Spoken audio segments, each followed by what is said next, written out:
enchantée d'avoir ce moment d'échange avec vous, vous, élèves, qui avez décidé d'être les ambassadeurs de notre entreprise, de notre groupe. Donc merci déjà à vous.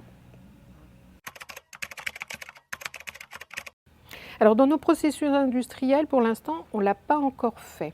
Enfin, si, ou on le fait de façon très importante parce qu'il y a beaucoup de robots. On a toujours eu des robots dans la fabrication, donc dans la partie fabrication. Maintenant, on fait rentrer de l'intelligence artificielle dans nos produits. C'est-à-dire qu'on s'est associé à 2 startups, une de Lyon et une de Lille, et avec un grand groupe qui est Siemens, nous nous sommes associés pour développer, grâce à de l'intelligence artificielle, grâce à un outil qui sera mis à disposition pour ceux qui vont utiliser nos machines, et pour leur apporter des compétences, un soutien que l'opérateur en tant que tel n'a pas, ou n'a pas encore, ou n'a plus.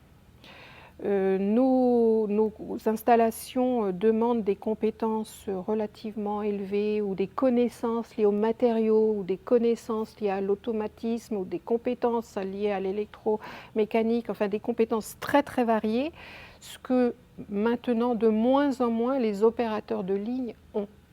Donc nous sommes en train de développer une assistance installée sur nos machines via de l'intelligence artificielle qui collecte des informations et qui va restituer ces informations à l'opérateur de ligne.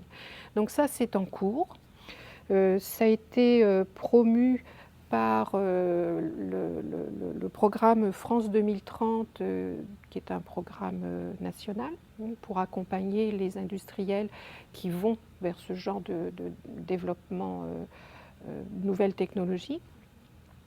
Et on espère pouvoir en voir les conséquences avec une ouverture sur un marché plus important d'ici 2 ou 3 ans.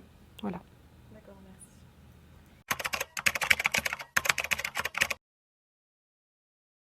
Ça, c'est une question qui est très difficile parce que je ne voudrais pas opposer une fille et un garçon. Et je ne voudrais pas opposer des métiers à d'autres métiers. En tant que jeune femme avec des compétences mathématiques, intellectuelles, relationnelles, aucune porte ne doit vous être fermée. Aucune. Et c'est de votre propre choix de plaisir ou d'harmonie dans votre vie personnelle qui doit vous pousser à aller vers des métiers technologiques, vers un métier d'ingénieur. Je suis ingénieure depuis un certain temps.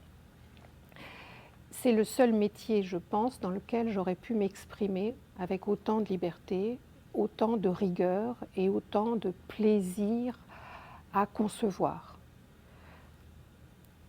Ce sont des valeurs qui sont aussi bien féminines que masculines. L'important, c'est que vous, en tant que jeune femme, vous puissiez y avoir accès.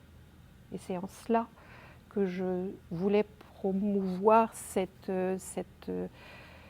promotion de l'INSA pour vous montrer que c'est possible. Ne vous fermez aucune porte. Alors, à l'heure actuelle, la situation géopolitique est excessivement tendue et vous savez que les dernières élections aux États-Unis sont en train de rebattre les cartes sur le marché mondial. Donc les industriels français sont à l'heure actuelle très largement confrontés à cette difficulté de ne plus être dans cette mondialisation heureuse que nous avions connue sur les 10 dernières années, mais maintenant d'avoir à concevoir notre approche internationale de façon totalement différente. Donc le plus grand challenge actuel, et je dirais même d'aujourd'hui, c'est la politique industrielle de réindustrialisation et de protectionnisme que les États-Unis sont en train de monter. On est également confronté, bien sûr, aux problèmes géopolitiques qui existaient depuis maintenant quelques années malheureusement, qui sont la guerre en Ukraine, la problématique de la Russie, de la place de la Russie dans le monde. On a également des difficultés à prévoir ou à anticiper concernant tout le marché asiatique avec la Chine qui est en train de reprendre une militarisation importante et donc rebattre également les cartes dans cette partie-là du monde. Donc beaucoup de modifications géopolitiques qui font que les industriels doivent s'adapter à ces changements-là.